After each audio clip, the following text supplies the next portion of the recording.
President Biden is speaking out tonight about whether or not he would pardon his son in his federal gun case, as the jury heard from the government's key witness, the president's own daughter-in-law, Hallie Biden.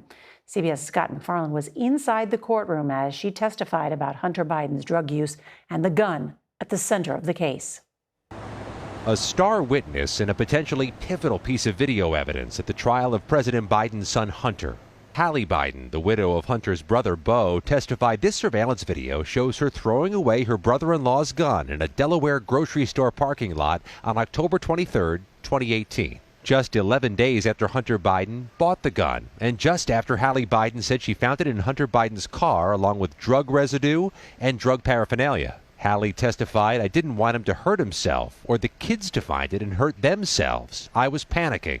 Prosecutors are trying to prove Hunter Biden was addicted or using drugs at the time he bought the gun, lying on this federal gun application.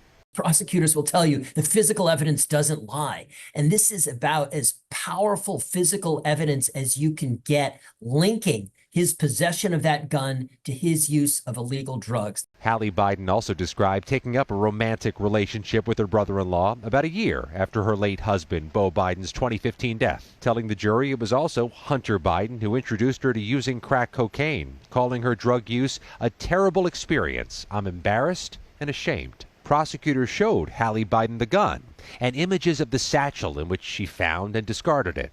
But Hunter Biden's attorney, Abby Lowell, tried to show Hallie Biden didn't actually know what Hunter was doing the week he bought the gun.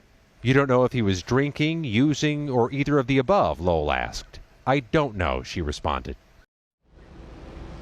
Hunter Biden faces the prospect of prison time if convicted on these charges. In an interview today, President Biden ruled out a future pardon for his son. Norah?